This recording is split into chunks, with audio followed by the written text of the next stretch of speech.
Ali je mogoče živeti kot Jud in zagovarjati Jude, hkrati pa slediti karieri v umetnosti?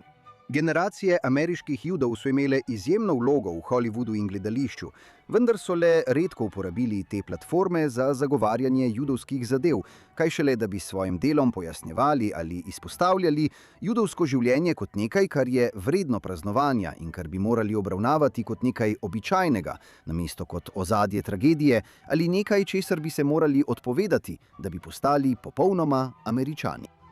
In po 7. oktobru in ob normalizaciji antisemitizma, ki je sledil, je izbris Judov ter sprejemanje demonizacije Izraela postalo nekaj običajnega.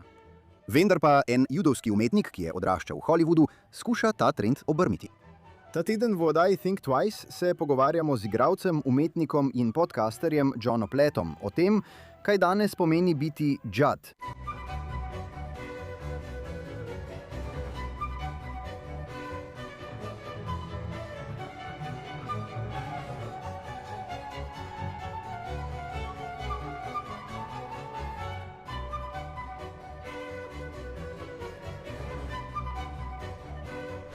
Pozdravljeni in dobrodošli v oddaji Think Twice. Judje so v ameriški popularni kulturi prisotni že več kot stoletje. Pravzaprav bi lahko rekli, da so v veliki meri izumili Hollywood. Ali redki med tistimi, ki so to storili, ali med tistimi, ki so jim sledili, so svojo slavo in vpliv uporabili za to, da bi pomagali popularizirati podobo judovskega življenja kot nekaj, kar počnejo običajni ljudje. Hollywood je odražal težnjo uspešnih Judov po popolni asimilaciji, hkrati pa je tiste, ki tega niso storili, ali pa so si vsaj želeli ohraniti svojo identiteto kot pomemben del svojega življenja, prikazoval kot ljudi, ki morajo izginiti. Toda ta umik od judovske posebnosti je bil le uvod v to, kar je sledilo, ko je ameriška levica sprejela toksične leve teorije, kot so kritična rasna teorija, intersekcionalnost in kolonializem naseljencev, ki so Izrael in Jude lažno označile za bele zatiravce, sionizem pa za obliko rasističnega fašizma. Po terorističnih napadih palestinskih Arabcev pod vodstvom Hamasa na izraelske skupnosti 7. oktobra 2023 in posledičnem svetovnem porastu antisemitizma je podpora Izraelu izginila. In ogorčenje zaradi brezprecedenčnega porasta sovraštva do Judov ali celo zaradi grozodejstev 7. oktobra je bilo redko slišati iz sveta umetnosti, celo od njegovih najvidnejših Judov. Vendar obstajajo izjeme od tega pravila in veseli smo, da je ena izmed njih danes z nami. John Platt je igralec, pevec, pisatelj, režiser in producent, znan po svojih nastopih na Broadwayu, v filmih in na televiziji. Toda od 7. oktobra je njegov glavni projekt, njegov podcast Being Jewish with John Platt. Odraščal je v Hollywoodu, ob očetu, ki je bil uspešen producent in dejaven v judovski skupnosti, ter materi, ki je bila vidna judovska aktivistka in filantropistka. Prevzel je nalogo, da poskuša krepiti pozitivno podobo judovskega življenja ter spodbujati več dialoga in enotnosti v judovski skupnosti. John Platt, dobrodošel v Think Twice. Hvala, da ste me povabili. Hvala, da ste si vzeli čas in se nam danes pridružili. Začel bi z vprašanjem, kaj vas je spodbudilo, da ste se po 7. oktobru začeli bolj osredotočati na svojo judovsko identiteto? Ko se zdi, da je večina Judov v ustvarjalnih umetnostih bodisi navijala za napad na Izrael ali pa preprosto molčala. No, izpodbijal bi drugi del vaše trditve. Mislim, da so morda tisti, ki so bili najglasnejši, videti kot da navijajo. Imeli smo veliko ljudi v Hollywoodu, tako tistih pred kamero, kot tudi mnoge za kamero, ki so, tako kot jaz, zdaj bolj angažirani kot kdajkoli prej. In zagotovo nočem zmanjševati zaslug zelo glasnih, makabejskih judovskih bojevnikov, ki jih imamo v Hollywoodu in so se v tem trenutku resnično izkazali, ampak če govorim zase, veste, to je trenutek mojega življenja. Zagotovo pa tudi našega skupnega življenja, kar zadeva judovsko skupnost. Če se zdaj ne boš oprl na svojo judovsko identiteto in ponosno stal v njeni obrambi, kdaj boš to sploh naredil? Torej, zame to res ni bila izbira. Ni bila zavestna odločitev v smislu, naj to naredim ali ne. Kakšne bi lahko bile posledice? Nič od tega ni bilo. to sem pač jaz. Zdaj gre za res. Vidimo, veste, 7. oktober je bil grozota, kakršne še nihče od nas ni videl, zagotovo ne v mojem življenju. In obstajala sta dva načina, kako se s tem soočiti. Mislim, veste, nekateri so se pred tem umaknili, drugi pa so dorasli trenutku. In zame res ni bilo nobene druge odločitve. Preprosto sem sledil, veste, spomnim se citata Marka Cubana, kjer pravi: ne sledi svojim sanjam, sledi svojemu trudu. In to mi je vedno ostalo v spominu. In moj trud me je vodil v to smer. Preprosto, moja energija in moj čas, to je bilo tisto, kamor sem jih naravno vlagal.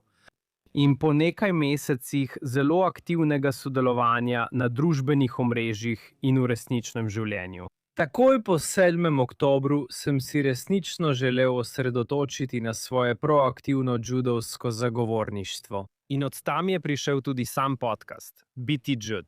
Kaj je moje bistvo, proaktivno, pozitivno sporočilo? Veste, moje vrednote, ki jih resnično želim poudariti, ne samo odzivati se na vse, kar se dogaja zdaj, ampak res razmišljati o tem, ko se prah poleže.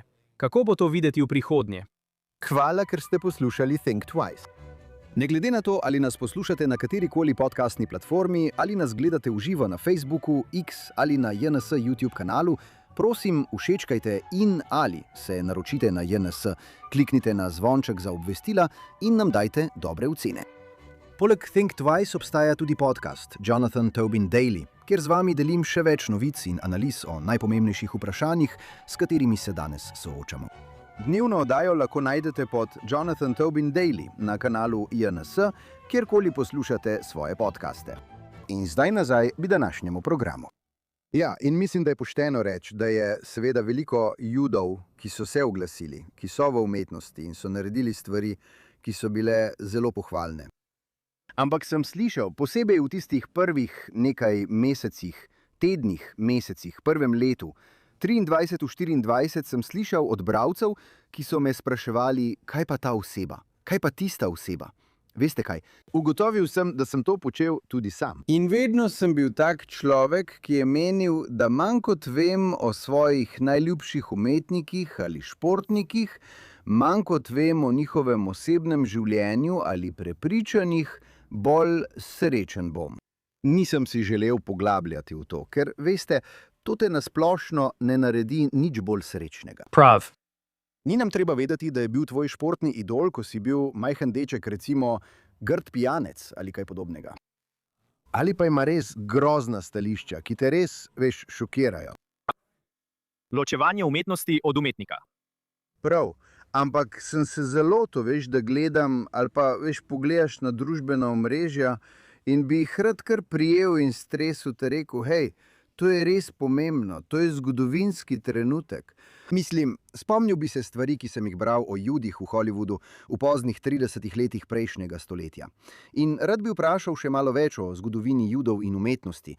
Ampak se spomnim, veš, da sem bral o, veš, ko je veliki pisatelj Ben Hecht, ki je bil, veš, prava zvezda, kolikor je pač lahko kdorkoli, ki je pisal v Hollywoodu, bil zvezda, poskušal ljudi pritegniti. In ni bil posebej angažiran jud, ampak je pisal o tem, kako je po naključju naletel na zgodovino in spoznal, kot je napisal, moj rod je Izrael, ter bil res jezen na druge jude, ki niso spregovorili. Ujel sem se pri razmišljanju, zakaj pa ti ne narediš ničesar? Zakaj ne spregovoriš? Si tudi ti delal enako? Ja, mislim, da sem začel opažati in kar je res prišlo do izraza, je to, kar se je zgodilo v Hollywoodu po 7. oktobru. Obstaja nekaj različnih kategorij. Mislim, da je tisto, kar je še povečalo občutek frustracije, prav pomanjkanje vzajemnosti. Mislim, da je veliko ljudi imelo občutek, da so vse te druge skupine ljudi v zadnjih 10-20 letih imele trenutke, ko so potrebovale solidarnost in zavezništvo. In Hollywood je bil tam za njih, ne glede na to, ali so bili Judi ali ne Judi. Potem pa je prišel čas, ko so Judje potrebovali pomoč, pa ni bilo nikogar v bližini. Mislim, da je to zagotovo velik del tega. Bilo je tako, kot da bi rekel, wow, imel sem občutek, da sem bil tam, ko ste me potrebovali, zdaj pa vas sploh ni tukaj. Tako da je bila ta odsotnost res globoko občutena in vem, da so jo zagotovo občutili ljudje v industriji, ki so, veste, zame so bili najbolj frustrirajoči, ne nujno tisti, ki niso objavljali izraelskih zastav, ampak tisti, ki v drugem tednu oktobra niso mogli podpisati pisma z napisom Osvobodite talce, ker se niso mogli vključiti. Ali karkoli že. Tega jaz nikoli ne bom razumel. In zame je to precej neopravičljivo. Mislim, da smo ugotovili, da je bilo v bistvu vseeno, kakšna je bila tvoja povezanost in stopnja vključenosti kot Jud. Pred 7. oktobrom bi to nasplošno določalo odziv, ki bi ga lahko pričakovali od tebe po 7. oktobru, glede na to, kako so se odzvali ti hollywoodski ljudje. Tako da mislim, da je bilo veliko med nami, ki smo se obračali na določene judovske osebnosti, ki se nikoli niso oglasile v imenu judovskega naroda. Da bi se na res grozen dan nenadoma oglasili, če se še na dober dan niso, in bili smo šokirani, da tega niso storili. In na nek način jim seveda ne dajem odpustka, ampak je malo tako, kaj ste pa pričakovali? Ta oseba ni vključen član te skupnosti. To je, veste, nekdo, ki bi ga lahko imenovali neprakticirajoči Jud, ki je zagotovo Jud po rojstvu in po povezavah, vendar svojega vsakdana ne živi na kakršenkoli smiseln judovski način. Ne naredi ničesar za judovske cilje, ne prakticira judovstva na noben način. In od teh ljudi ne bi smeli pričakovati, da se bodo odzvali 7. oktobra.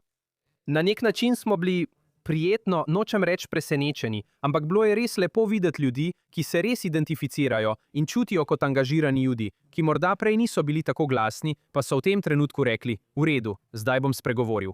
Te smo videli. Videli smo ljudi, ki jih pravkar omenjam, ki nikoli prej niso bili glasni, nikoli ne bodo glasni in še naprej niso glasni. In potem so tukaj tisti, ki so nekje vmes. In to so tisti, ki so, bolj me frustrirajo ljudje, ki so bolj vpleteni. Bi lahko povedali več, pa zaradi neke PR občutljivosti ali kakršnihkoli razlogov niso. In ti so me frustrirali. Zame ne gre za to, da bi bil ves Hollywood isti in da bi me vsi enako razočarali. Ker kot si rekel, veš, nekomu so najljubši igralci vseeno zoprni pijanci. Nekateri te bodo pač razočarali. Meni gre za tiste, za katere si vedel, da bi morali vedeti bolje. Bil si zaveznik drugim ljudem prej. Zdaj so to tvoji lastni ljudje. Vodil si že judovske prireditve prej. Kje si pri tej zadevi? Ti ljudje so me res razočarali. Ja, mislim, da med neumetniki obstaja prepričanje, da so posledice, če se zavzameš za nepriljubljeno stvar, in očitno je Izrael zdaj nepriljubljena tema, žal, veš, v modnih krogih, in da bi bile posledice. In vem, da je v drugih vejah umetnosti, mislim v klasični glasbi, zelo težko za ljudi, da spregovorijo v podporo Izraelu. Tisti redki, ki so to storili, veš, dobijo veliko res negativnih odzivov.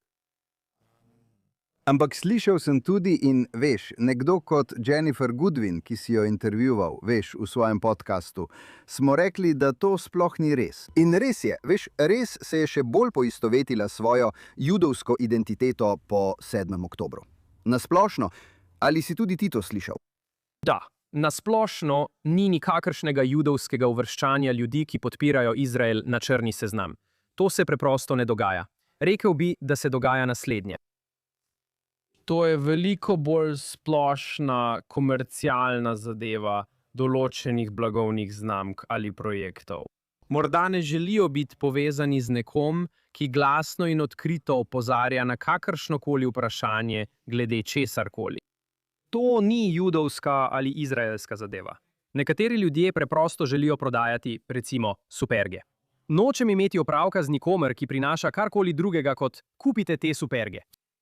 Kot igralka, ki je igrala Sneguljčico. Nekaj takega, kot je ta situacija. Veš, ki so jo okrivili, da je uničila film, ki bi verjetno propadel v vsakem primeru, ker je, veš, postala zelo glasna, veš, na levici.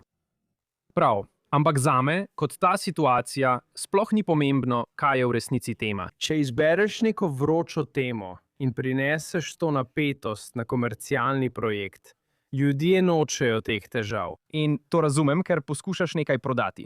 Enako bi bilo, če bi glasno zagovarjal Izrael in bi, veš, tam zgoraj poskušal spet prodajati superge ali karkoli že. ampak v smislu, kot naprimer, jaz sem velik podpornik Izraela, tega tipa ne moramo zaposliti. Tega, kolikor jaz vidim mi. In dejansko, kar opažam, je, veš, toliko jih je, ko enkrat dvigneš glavo in dvigneš roko, te rečeš, ja, jaz sem eden tistih projudovskih judov. Najdeš vse svoje rojake po vsej industriji, ki so kot, v redu, super, kaj lahko skupaj ustvarimo? Katere projekte zdaj vsi poskušamo nujno ustvariti, prodati in povedati? In to vidiš po celotni industriji, od studijskih direktorjev do producentov, scenaristov in igralcev. Kot da so vsi, ki jim je mar, po 7. oktobru aktivirani na način, kot pred 7. oktobrom niso bili, z večjimi vložki in večjo nujnostjo. In glej, te zgodbe je težko povedati in ustvariti iz več razlogov. Vendar ne zaradi nekakšnega uvrščanja na črno listo. Ne zato, ker bi rekli, da ne maramo Izraela, ne maramo Judov, ne bomo povedali vaše zgodbe. Bolj gre za to, da če je težko povedati zgodbo, je to zato, ker imamo težave najti pravo osebo ali nekaj podobnega, da bi povedali to judovsko zgodbo. Tako, na primer, Netflixova serija Nobody Wants This. Zame je to popoln primer tega, kar bi morali vsi v Hollywoodu poskušati narediti, kar je odlično. Romantična komedija, sodobna, z velikimi zvezdami, res privlačna. Gre pa v celoti za Jude in o tem, kako zelo imajo Judje radi svojo judovskost. Neverjetno. Popolno. Težje postane, če nimaš Kristen Bell in Adama Brodyja, da bi igrala v tvoji oddaji. To je lahko veliko težje. In morda imaš težave pri iskanju te osebe, ker je nervozna glede sodelovanja v judovskem projektu. Tam se lahko pojavi takšna težava. Ali pa je zgodba, ki jo poskušaš povedati, nočem reči preveč judovska, ampak bolj v smislu, da ni dovolj univerzalno privlačna kot zabavna vsebina, da bi imela svoje prednosti tudi zunaj tega, da je pomembna judovska zgodba. Ker bo za produkcijo potrebnega veliko denarja in boš potreboval širše občinstvo, da dobiš denar nazaj, kaj ne? Točno tako. To je trg, kaj ne? Torej, ne more biti tako, da delam ta film samo za 15 milijonov judov na zemlji in potrebujem, da ga vsak od njih vidi, da dobim kakšen cent nazaj, kaj ne? Mora biti tako, da je to res zanimiva zgodba. To so res zanimivi liki. Mimogrede, so Judje in način, kako govorijo, komunicirajo in živijo svoje življenja, je judovski. To so vrste projektov, na katere bi se morali osredotočiti in potekajo v ozadju. In ljudje resnično delajo na njih. Samo trenutno je to težek posel. Kakorkoli, težko je kaj narediti. Kot večina ljudi ve, se Hollywood hitro spreminja in težje kot kdajkoli prej je narediti izvirne stvari. Torej, vse skupaj je skupek različnih dejavnikov. Ampak na kratko, nisem doživel občutka, kot da bi kdo rekel, ta tip govori o Izraelu, ne moremo ga zaposliti. Kot sem že prej omenil, so Judje očitno igrali pomembno in osrednjo vlogo pri nastanku Hollywooda, filmske industrije in pozneje tudi televizije. Mi smo ga ustvarili. Ja, točno tako. Čeprav muzej Hollywooda sprva o tem ni želel govoriti, ampak pustimo to ob strani.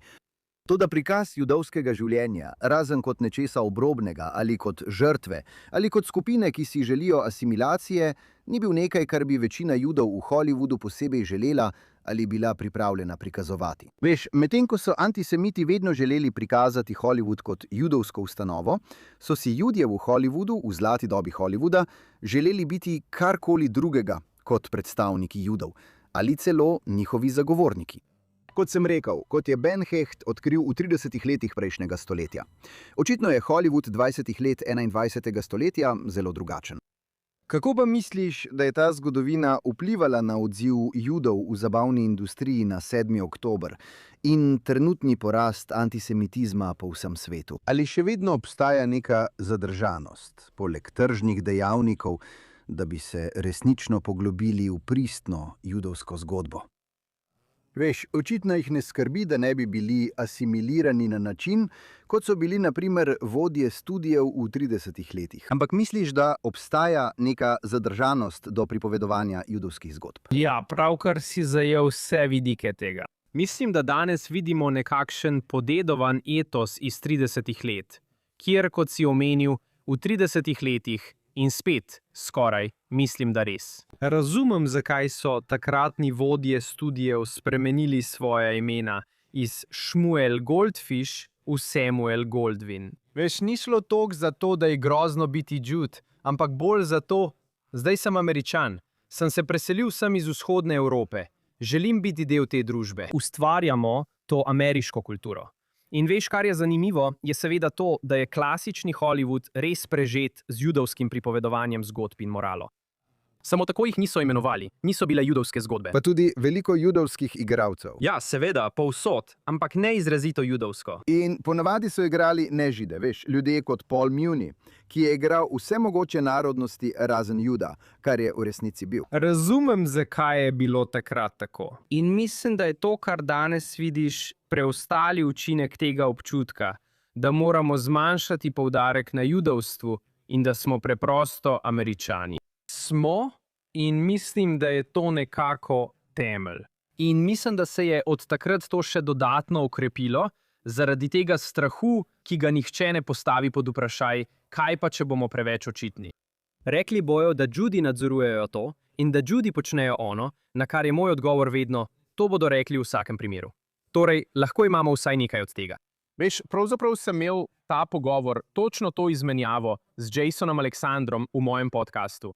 In on je povedal, nekako sem ga vprašal, zakaj. On je povedal, no, mislim, da obstaja ta strah. In rekel sem, pa sej to vseeno govorijo, zakaj potem tega preprosto ne naredimo. In je rekel nekaj v smislu, veš, o tem nisem razmišljal. Veš, mislim, da tega nihče ni izval. Mislim, da je veliko tega podedovanega. Mislim, da je to preprosto način, kako Hollywood deluje že dolgo časa.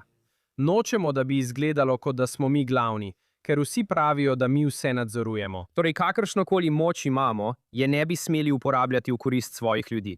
Poskrbeti moramo, da vedno pomagamo vsem drugim, kar je super. Dobro je pomagati drugim, ampak pogosto nismo vključeni v to pomoč.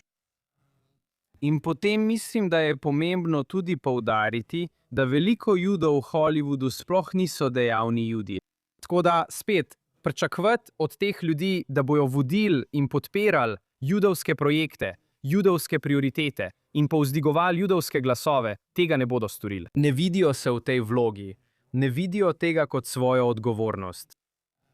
Veš, ne bi bil presenečen, če bi v eni ali dveh generacijah njihove družine popolnoma izgubile svojo judovsko povezavo. To so tisti Judje, ki so se oddaljili od judovstva. Takšni so mnogi Judje v Hollywoodu, mnogi Judje v Ameriki, kaj ne? Ja, hotel sem reči, da je to največji demografski delež judovstva, kar demografi imenujejo Judje brez verske pripadnosti. Točno tako. Recimo, mislim, da je v Los Angelesu nekaj takega okoli 40% ali 30%.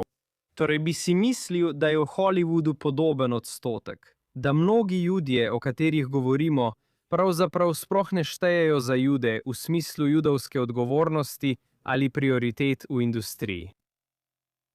Ja, to me pripelje do naslednjega vprašanja, ki... Veš, mislim, da je bila ena največjih ugotovitev o sodobnem judovstvu izjava Sinti Ozik, da je univerzalizem parohializem Judov. In to je nekaj, kar bi rad raziskal s tabo.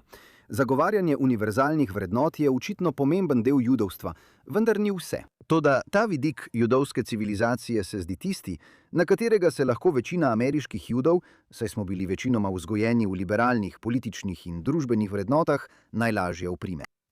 In to je temelj številnih dobrih stvari, ki so jih Judje dosegli v Ameriki in drugod. Vendar jim je to tudi otežilo, da bi se znali braniti. Veliko Judov, tudi tistih, ki najbolj odprto sprejemajo svojo judovsko identiteto, še posebej na področju umetnosti, se zdi veliko bolj zainteresiranih za stališče druge strani, kot pa za perspektivo Izraelcev ali Judov. Kar je po eni strani odlično za spodbujanje dialoga kot takega. Vendar pa to dejansko ne pomaga braniti Judov v njihovi državi, ko je ta pod obleganjem in preplavljena ne le s kritikami, ampak tudi s krvnimi obtožbami in delegitimizacijo. Tudi po 7. oktobru se zdi, da jih je zelo težko pripraviti do tega, da se zavzamejo za Jude na način, kot se druge skupine postavijo zase. Ali je to eden od razlogov, zakaj je bil odziv Judov v umetnosti na trenutno krizo? No, mislim, da je, po mnenju mnogih v občinstvu, tako razočarajoč. Mislim, da je to zelo pronicljivo opažanje in mislim, da je odgovor da. Mislim, da je to zelo ameriška različica judovstva. Ta ideja, da je judovstvo enako tikun olam, začetek, sredina, konec. To je vse. In seveda, to ni vse, kar judovstvo je. To je zagotovo pomemben vidik judovstva in lep del, kot si rekel, del tega, kar nas je naredil tako živahen del vseh družb, v katerih smo bili, je način, kako nam je mar. Mislim, to je ena naših glavnih zapovedi na 100 različnih načinov skozi judovsko liturgijo in svete spise. Skrbi za tujca, skrbi za vdovo, skrbi za siroto, skrbi za svojega sovražnika, skrbi za to, izjemno pomembno, pika. In to ni vse. Potrebujete celoten paket. Smo veliko več kot samo tajen sklop vrednot, ko gre za to, kdo so Judje. In če je vaša celotna definicija, kaj pomeni biti Jud, družbena pravičnost, potem vaša vera, vaše pleme, v resnici ni judovsko ljudstvo. To je družbena pravičnost. In na to samo nekako nataknete kipo. Ja, mislim, gledal sem tvojo epizodo z Jasonom Alexanderjem in on je, veš, res odličen. On je tako nadarjen in res se je izkazal, veš, skozi svojo kariero, veš, zavzemal se je za judovske zadeve. Ampak zdelo se mi je zanimivo, ko je govoril o tem, kako je bil sprva zadržan, da bi spregovoril v podporo otroku, ki je bil talec. Veš, na začetku, po 7. oktobru. Ampak želel je govoriti o otrocih kot takih, veš, ali pa vsaj, veš, ni mu bilo prijetno govoriti samo o izraelskih žrtvah in ne tudi o Palestincih, ki so bili žrtve. In sem si mislil, no, veš, razumem to, ampak to tudi ni nekaj, na kar bi kdo na drugi strani pomislil, da bi naredil. Ja, in on ni edini gost, ki sem ga imel, ki je izrazil podobno občutje, veš, da je to razkril. Spet, verjetno je to skoraj da neizvano, skoraj v njih samih, ta instinkt, da to res morajo povedati, kot naprimer. Počakaj. Tu ne držim samo s svojimi. Ne postavljam Judov na prvo mesto. Bog ne daj, da bi bil samo za Jude. Točno tako. Bog ne daj, da bi kdo mislil, da imam, veš, zvestobo do ene skupine ljudi, bolj kot do katerekoli druge. In mislim, da je v redu, če v življenju postaviš svojo družino na prvo mesto. Veš, seveda, če je vse drugo enako. In to tudi ni igra z ničelno vsoto. Veš, lahko narediš video za enega talca, potem pa narediš še toliko drugih videov za kogarkoli drugega, kolikor želiš. Ampak ne bi smelo biti tako. Verjamem, da ti ni treba oklevati ali dvomiti v svojo željo, da si tam za svoje ljudi, ko te najbolj potrebujejo. Mislim, da se za to nihče ne rabi opravičevati. To je povsem naravno. In spet, kot si rekel, ne samo, da druga stran te enačbe nima teh pomislekov, ampak nobena druga skupina nima teh pomislekov. Ne boš videl azijsko-američana, ki bi rekel, o ne, azijsko-američani so napadeni. Ne vem, če naj kaj rečem, ker moram skrbeti za druge skupine. Bi si rekli, sem že dovolj povedal njihovo podporo? Ne, gre za to, da napadate mene. Jaz bom branil svojo skupino. To je zelo naravno. Nenavadno je, da imaš občutek, da se moraš za to opravičevati. In spet, to je lahko oboje hkrati. Nihče ne pravi, da mora biti to igra z ničelno vsoto. Jaz ali nihče. Ampak v redu je, da daješ prednost svojim ljudem, svoji identiteti. To je naravno. To smo mi. Nič ni narobe s tem. Ja. No, ko govorimo o družini, živimo v politično razdeljeni kulturi. Mislim, da ima vsaka judovska družina, tako kot vsaka ameriška družina, svoja razhajanja glede politike, pa tudi glede Izraela v svetu po 7. oktobru. Ste del družine zelo javnih, zelo znanih ljudi, ki niso sramežljivi pri izražanju svojih mnenj. In brez namena, da bi drezal v bolečo točko, je tvoj brat Ben javno zavzel stališče o Izraelu, ki je zelo drugačno od tvojega. Ali tistega tvojih staršev, če smem dodati. Kako se spopadate s temi razlikami? Ali obstaja način, da to storite pri vprašanjih izjemnega pomena, ne da bi pri tem škodovali odnosom? Ker tudi če se dogovorite, da o določenih stvareh ne boste govorili, in mislim, da vsi vemo, vsi imamo družine in veste za zahvalni dan ali pašo, veste, da obstajajo politično premirje. In če ni političnega premirja, veste, lahko pride do težav. Ampak, ko ne govorite o stvareh, ki so obema pomembne, lahko takšna tišina prav tako vodi do nesporazumov, tako kot lahko do njih vodijo prepiri. Popolnoma se strinjam. Mislim, da s svojimi vprašanji skoraj da že sam odgovarjaš nanje, ker so tako na mestu, Jonathan. Zelo judovsko je postavljati vprašanja z vprašanji.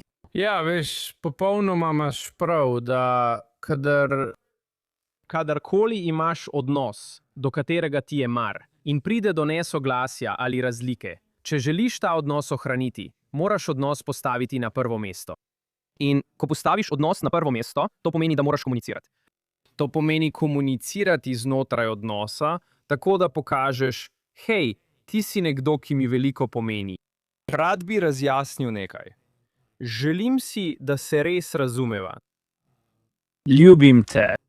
To je stvar, glede katere se ne strinjava, ampak ti si še vedno ti, jaz sem še vedno jaz, o teh stvareh lahko govoriva. In mislim, da je že samo ta pogovor pomemben. In veš, v svoji oddaji sem veliko govoril o tem, kako imeti te globoke, dolge pogovore. In to morajo biti globoki, dolgi pogovori. To ni, veš, ta vrsta odnosa, v kateri govorim, ni namenjena tvojemu staremu cimru z faksa, kam včasih kaj tvitneš. To je nekaj drugega.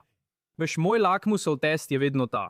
Če se s to osebo ne bi dobil na večerji, iz nobenega drugega razloga kot zato, da bi se prepiral o Izraelu ali čem podobnem, potem to ni odnos, v katerega bi se moral zdaj truditi vlagati in ga reševati. Če pa je to nekdo, s katerim bi se dejansko rad srečeval in bil v njegovi družbi, potem pojdi in bodi z njim. Daj si prostor. Imejta pogovor, kjer lahko varno in iskreno povesta, od kod prihajata vsak zase. In ko prideta do konca tega, verjetno ne bosta spremenila mnenja drug drugega. Ugotavljam, da pogovor običajno ne spremeni nikogaršnjega mnenja. Veš, ampak prideš do razumevanja, od kod prihaja drugi. In to ti omogoči, da rečeš, v redu, razumem. Ta oseba ni popolnoma nora pošast. Veš, in oni vidijo, da nisem genocidni manijak, kot je bila njihova največja bojazen. Pravzaprav smo samo ljudje, ki smo iz kakršnega koli razloga prišli do različnih zaključkov. In zdaj lahko nadaljujemo s svojimi življenji. In če želimo o tem govoriti kdaj drugič, lahko. Ni nam treba. Verjetno ne bomo, ker vemo, da se ne strinjamo. In raje bi samo uživali v skupnem času, kot običajno, in ohranili ta odnos. Ampak vemo, da je pot odprta in da ni skritega spraševanja, skrite napetosti, skritega suma, kaj ta oseba misli. Kaj govori za mojim hrbtom?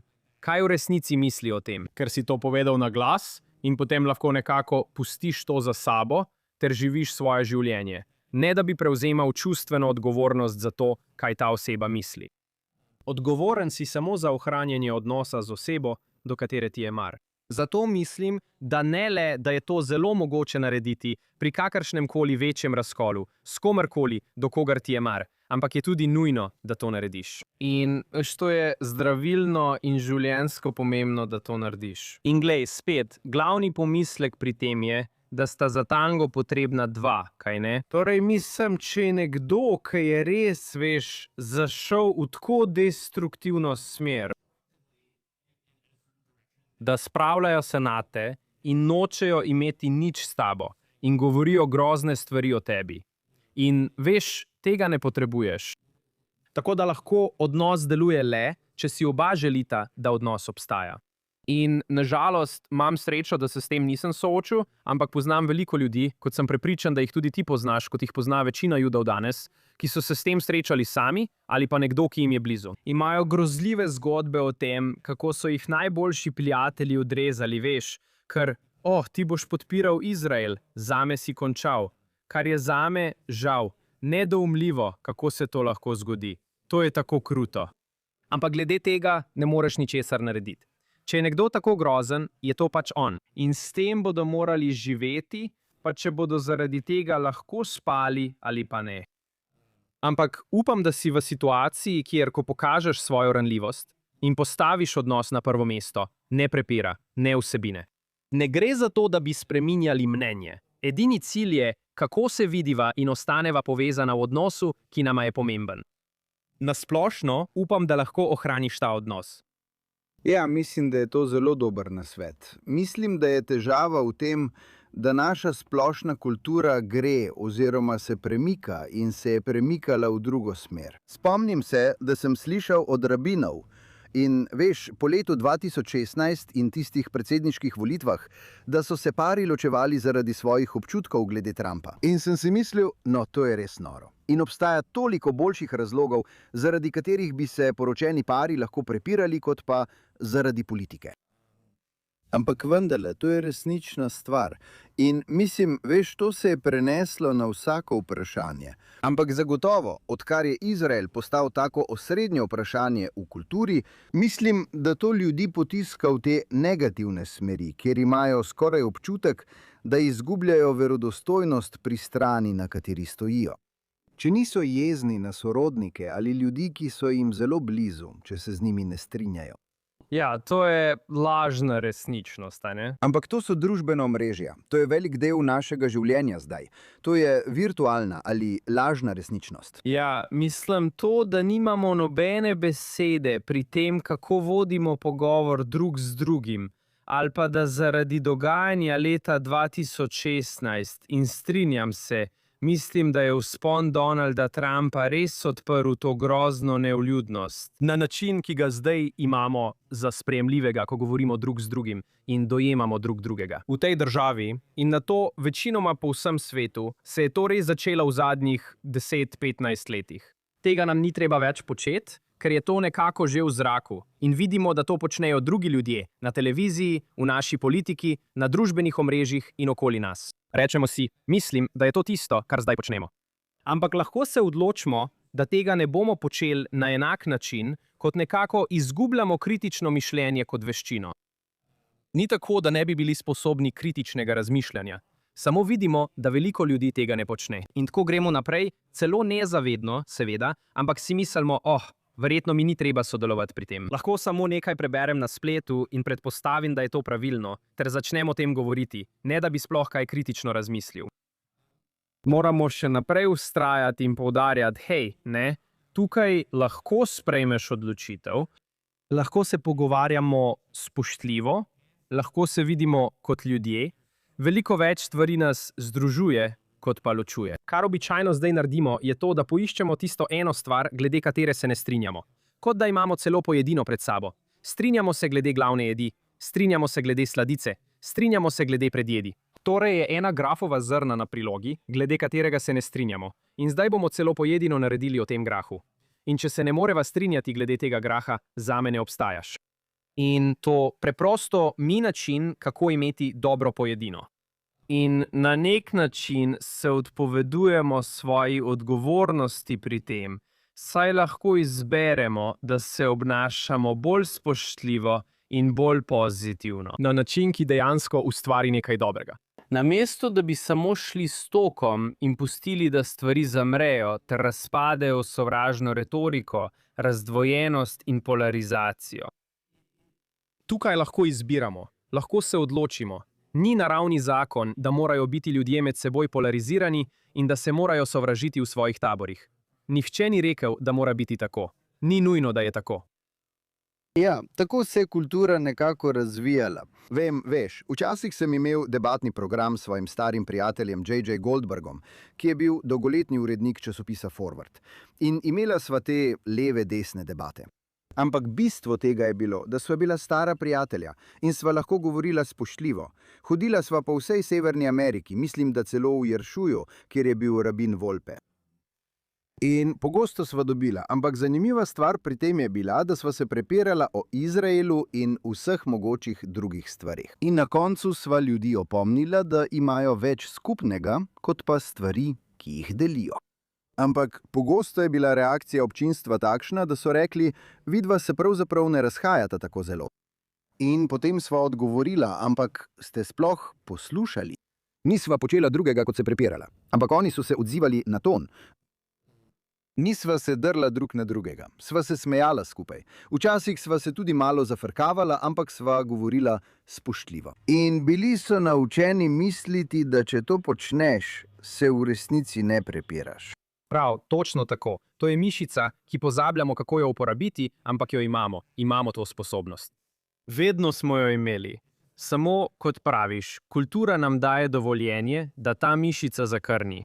In zato moramo nenehno spodbujati soljudi in člane skupnosti, da uporabljajo to mišico. Ne samo zato, ker se ob tem dobro počutimo ali ker je tako prav. To je boljše za vse. Mislim, da je to res pozitivna izkušnja. Ni nobene slabe strani. Ni nobenih slabosti.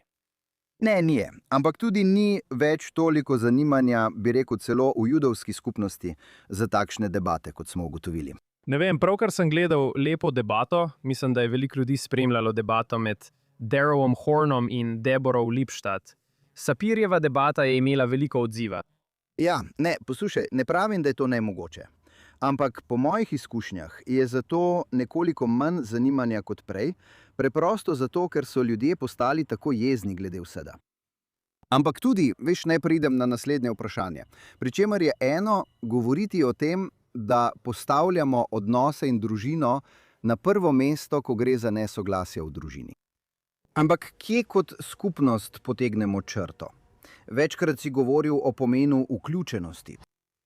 Ampak odgovor na to bi lahko bil, da če je edino, za kar se zavzemamo, vključenost, potem v resnici, veš, to pomeni, da se pravzaprav ne zavzemamo za nič.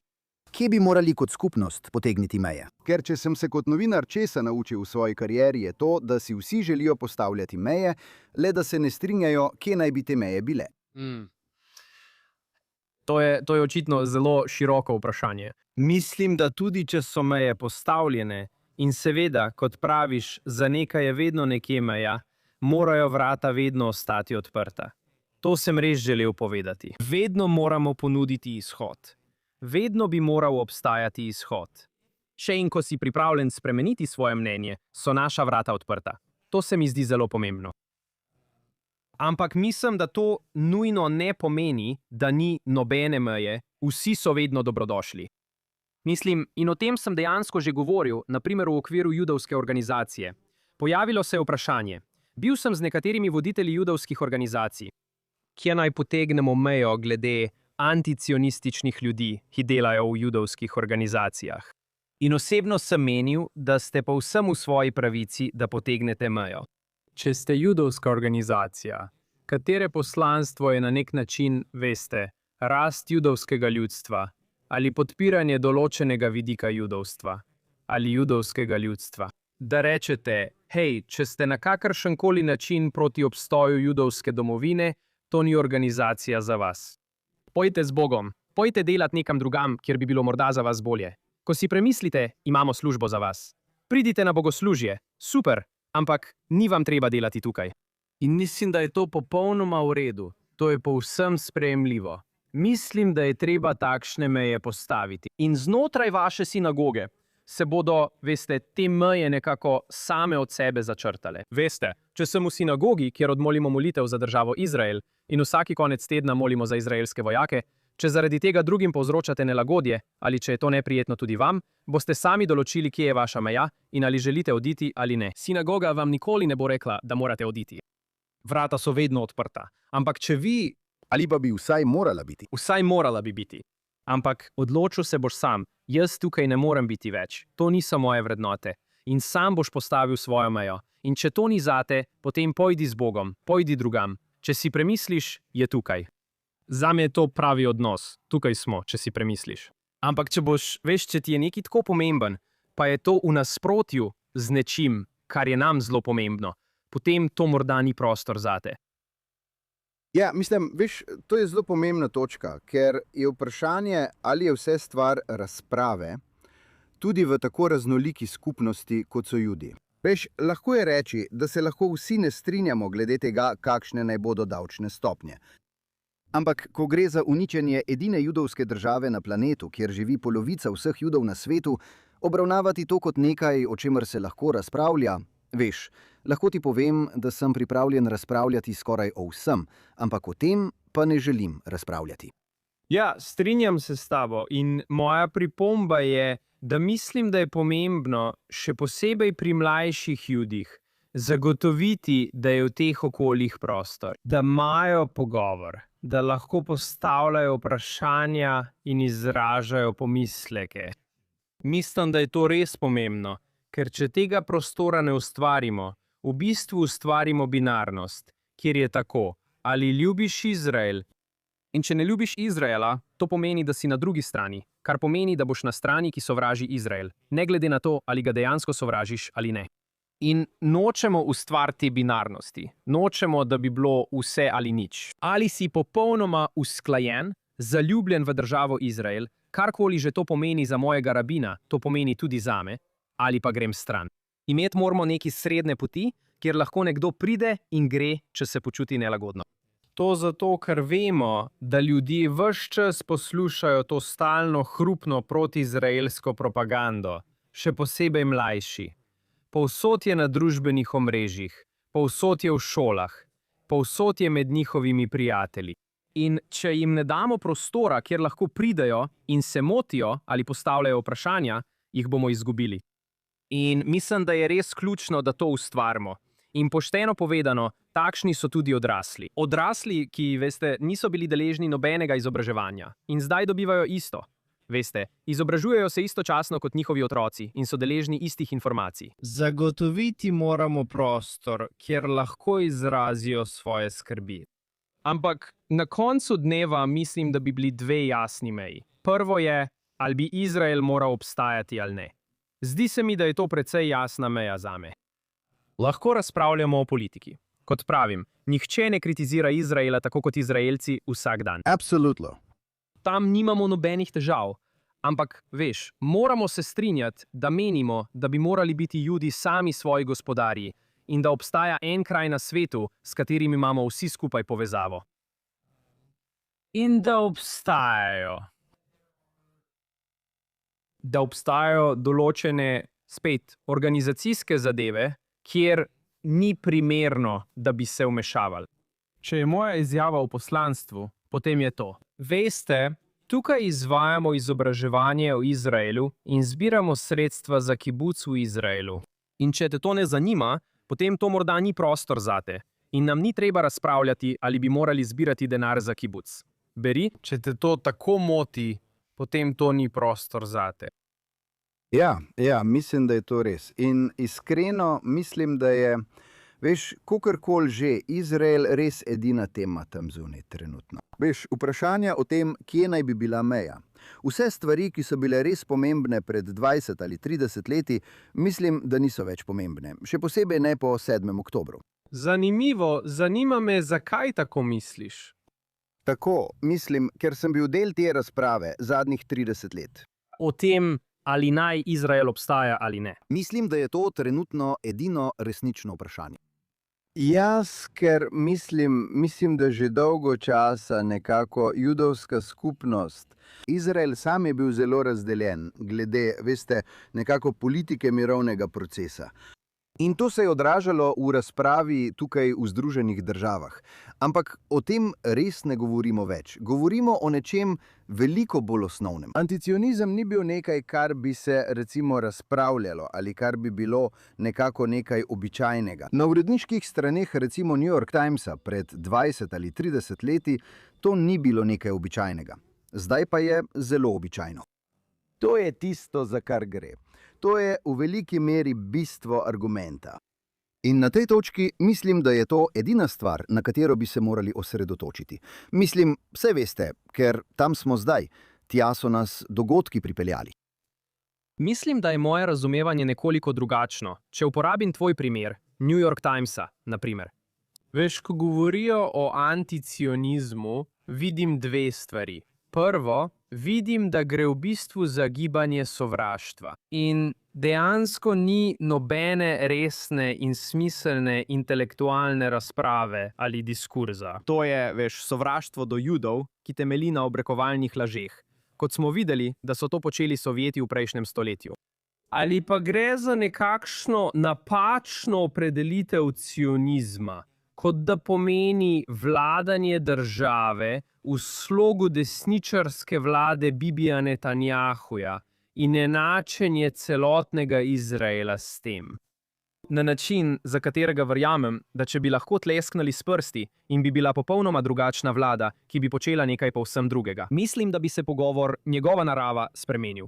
Ali mislim, da bi se spremenilo tudi razpoloženje? Ne nujno, ampak mislim pa, da bi se narava tega, o čemer bi razpravljali, spremenila. Če ne bi gledali na vlado, ki jo vsaj nekateri dojemajo kot tisto, ki dovoljuje ali podpira naseljencev, ali pa ima ambicije prevzeti Gazo, prevzeti Libanon in prevzeti Zahodni breg.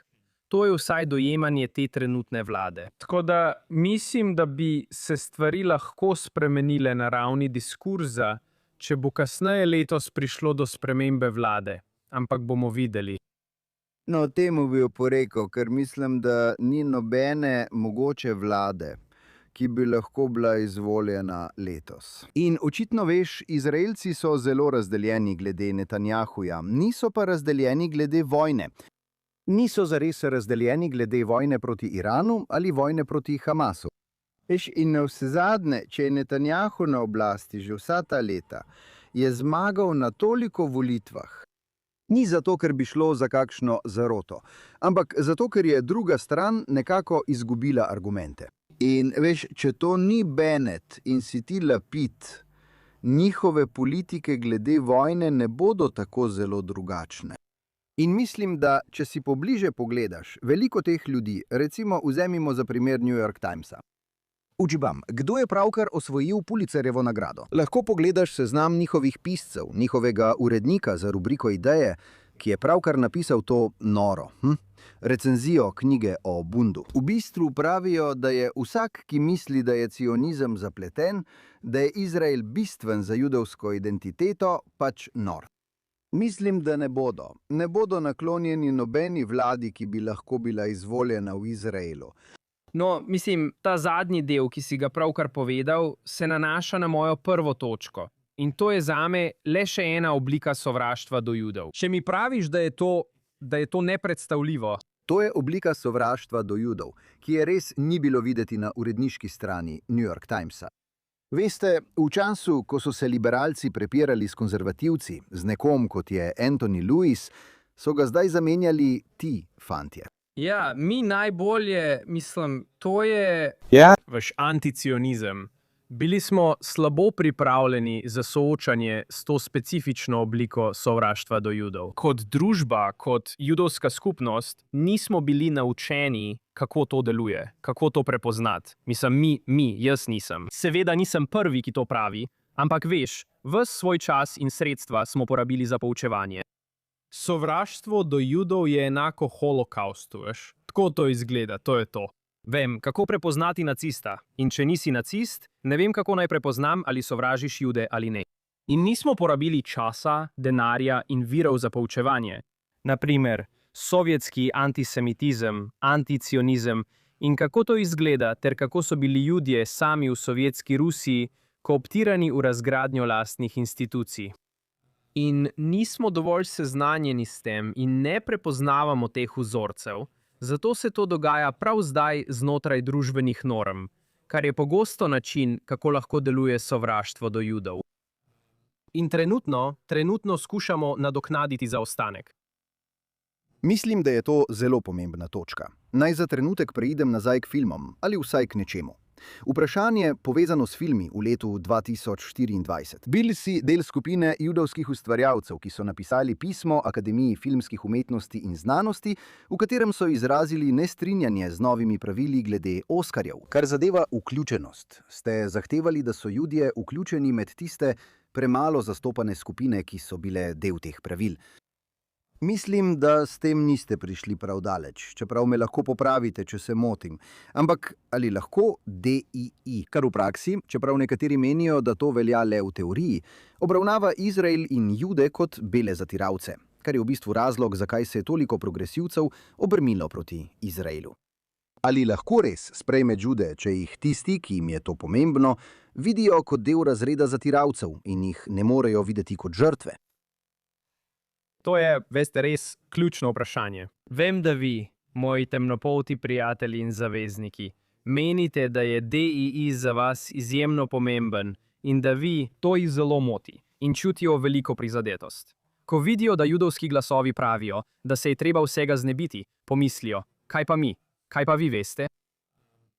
Po drugi strani pa mislim, da ne razumejo povsem, kako je bil DII, kot ste poudarili, v bistvu zlorabljen kot orožje, na način, ki izključuje eno najmanjših etničnih manjšin na svetu, kar je noro. Zato mi je težko si to sploh predstavljati. Ali obstaja različica, kjer bi morali imeti funkcionalen DEI, veste, učni načrt ali svetovni nazor, kjer raznolikost in vključenost vključujeta tudi Jude kot raznoliko etnično manjšino? Seveda, ko enkrat razumeš, kdo in kaj so Judi, se zelo naravno vključijo v takšen okvir. Ampak če bomo kot svet še naprej popolnoma napačno razumeli, kdo in kaj so Judi, in to skozi binarno pripoved o zatiralcih in zatiranih, in veste, s tem povezano popolno napačno označevanje in nerazumevanje Judov kot pretežno bogato, belo evropsko skupino ljudi. Kar ni le netočno, ampak niti netočno ne predstavlja večine Judov na svetu, ki sploh niso videti kot belci. Kar je tako noro, veste, to je velik problem, tako da mislim, če bi lahko preklopili stikalo in ves svet bi bil kot: hočete reči, da so Judi v resnici ta pleme iz Izraela, ki je bilo izgnano in razkropljeno po svetu. In zdaj, veste, rekel bi, da smo kot galapaški ščinkavci. Vsi smo se razvijali drugače, na različnih otokih, zaradi evolucije. Bili smo, veste, razkropljeni, zato imamo nekateri daljše kljune, nekateri pa moramo jesti to vrsto oreščkov. Ker smo odrasli tam in smo odrasli tam. Ampak vsi izhajamo iz iste izvorne skupine. In to, veste, Izrael, kjer živi več kot 50% od nas, sploh ni večina ljudi, ki so iz Severne Afrike in Bližnjega vzhoda. Točno tako. To so osnovna dejstva. In če bi jih razumeli, bi to vplivalo tudi na DEI. Mislim, da je to res manjkajoči del. Ne mislim, da je DEI sam po sebi nepopravljiv ali pokvarjen mehanizem. Pokvarjen je način, kako so Judje razumljeni. In če lahko to popravimo, bi se lahko veliko drugih stvari postavilo na svoje mesto. Na tej tvoji javni judovski poti, kaj je bilo najbolj presenetljivo, kar si izvedel o svojih kolegih umetnikih in o tem, kako so se odzvali na svet po 7. oktobru in kaj te je najbolj razočaralo? To je pa veliko vprašanje. Najprej bom odgovoril na drugo vprašanje, ker je verjetno lažje. Mislim, kar me še naprej razočara, je to, da se ljudje v tem trenutku odpovedujejo svoje odgovornosti. In veste, to me moti. Ne mislim, da mora vsak na tem planetu, veste, splezati na vrh gore in kričati v megafon o Judih ter se postaviti za Jude. Ampak mislim, da mora vsak biti zagovornik judo v svojem življenju in v svojem krogu vpliva v tem trenutku. In ljudje morajo uporabiti svoje spretnosti, strasti in vpliv, ki ga imajo. Uporabite ta Venov diagram. In veste, tam bi morali imeti vpliv. Preprosto, veste, obstaja občutek privilegija in lenobe, če se v tem trenutku ne odzovemo in rečemo, veste, naj to opravi nekdo drug. Veste, tukaj bom, držal glavo dol, delal svoje, medtem ko drugi ljudje, veste, bijejo moje bitke namesto mene. To je bilo razočaranje. Samo želim si, da bi več ljudi čutilo osebni klic kot odgovornosti. Ampak veste, to je človeštvo, kaj ne? V vsakem obdobju, v vsakem trenutku, nekateri ljudje stopijo naprej, drugi pa ne. Takšni pač smo kot vrsta. Videli smo to v 30 letih, videli smo to vsakič. Zdaj to spet vidimo. Ampak veste, vedno boli. Kar se tiče presenečenja, kaj me je presenetilo, mislim, da sem bil presenečen nad, ne vem, če bi moral kaj povedati, morda nad tem, kako pozitivno je bilo ali pa celo kako presenečeni so ljudje. Odkriti, kako pozitivno je, me preseneča. Ali pa kako pogosto naredim nekaj, kar se mi zdi ne samo naravno, ampak tudi dobro. In potem nekdo reče, to je pa tako pogumno. In potem moram za trenutek razmisliti o tem. In kar razumem iz tega je, da se tebi zdi pogumno, ker je v tem zate prisoten strah. Ampak zame ni občutka strahu, ker, veš, veliko bolj bi me bilo strah živeti prikrito ali pa obžalovati. Čez 20 let, in ko bi se ozrl nazaj, bi si rekel, človek, bil sem strahopetec. Ali pa, odpovedal sem se svoji odgovornosti, ali pa sem živel v laži o tem, kdo sem, samo zato, da drugim ne bi bilo neprijetno. To se mi zdi veliko bolj strašljivo, kot pa biti to, kar v resnici sem, veš, 24 ur na dan. To mi ni strašljivo, to me osvobaja, to mi je prijetno, to se mi zdi prav, to se mi zdi naravno. Res se ne zdi in ne hvalim se tukaj. Ni nobenega občutka poguma pri tem zame. Zame je to pravzaprav oddaljevanje od tistega, kar me straši, kar bi bilo občutek obžalovanja ali občutek, da sem razočaral samega sebe ali svojo družino ali naredil napačno stvar v trenutku, ko bi bila potrebna integriteta. To se mi zdi veliko bolj strašljivo. Zato mislim, da me mogoče preseneča, da to ni način razmišljanja vseh ljudi. Ja, popolnoma se poistovetim s tem. Prepričan sem, da se. Kateri so ljudje, ki jih trenutno občuduješ? Navdihuje me toliko ljudi. Resnično, ker je to trenutek, ko moramo vsi stopiti skupaj, me navdihuje vsak jud, ki se odziva na ta trenutek. Resnično. Ne glede na to, ali si čisto običajen jud v Iowi, ki pred 7. oktobrom ni bil vključen, zdaj pa začenjaš judovski bralni klub za 10 judov v svoji okrožni skupnosti. To se mi zdi neverjetno in zelo pomembno. In prav takšne stvari nam bodo pomagale prebroditi ta trenutek, da ljudje počnejo takšne stvari. Sem član nacionalnega kabineta za mlade, voditelje Judovske federacije, ki združuje približno 400 judov v 30 in 40 letih iz vse države. In zelo me navdihuje moja skupina v tej organizaciji. In veste, eden redkih, ki se tudi v svoji službi poklicno ukvarja z judovsko skupnostjo. To so ljudje, ki imajo običajne službe in podobno, vendar v tem trenutku prevzemajo odgovornost. Želijo biti del organizacije, ki podpira judovsko življenje, kjer prevzemajo vodstvene vloge, kjer se vključujejo v svojo skupnost in svojo judovsko identiteto. Tu me resnično navdihuje. In zato me navdihuje prav vsak, na katerikoli ravni, ne glede na to, kakšen doseg imaš. Navdihujejo me tisti z velikim dosegom in tisti z manjšim. To so preprosto ljudje, ki pravijo hinani. To me navdihuje. Dobro povedano. To je lep zaključek. Johna, hvala, da si se nam danes pridružil. Kako lahko naši gledalci in poslušalci spremljajo tebe, tvoje delo, ter gledajo ali poslušajo tvoj podcast? Hvala za vprašanje. Oddajo Being Jewish with Jonah Platt lahko najdete na vseh vaših najljubših podcastnih platformah, kot so Apple, Spotify, Amazon. Smo tudi na YouTubu, smo tudi na televizijskem kanalu Jewish Broadcast Service, smo v glavnem terminu ob četrtkih zvečer, ponovitve pa so čez vikend. Vse te informacije so na naši spletni strani beingjewishpodcast.com in lahko me spremljate na vseh družbenih omrežjih pod uporabniškim imenom Jonah Platt ali Being Jewish Podcasts. No, to je super. Prav tako se želimo zahvaliti naši publiki. Prosimo, ne pozabite poslušati Jonathan Tobin Daily Edition vsak dan, ki ga lahko slišite, kjerkoli poslušate podcaste. In ne glede na to, ali nas poslušate na katerikoli od teh platform, ali nas gledate v živo na Facebooku, X ali na JNS YouTube kanalu, prosimo, všečkajte in ali se naročite na JNS. Kliknite na zvonček za obvestila in nam dajte dobre ocene. Pišite nam na thinktwice@jns.org in nam sporočite, kje poslušate ali gledate oddajo in kaj si o njej mislite. In ne pozabite, berite in razmišljajte s svojo glavo. Se vidimo spet naslednji teden.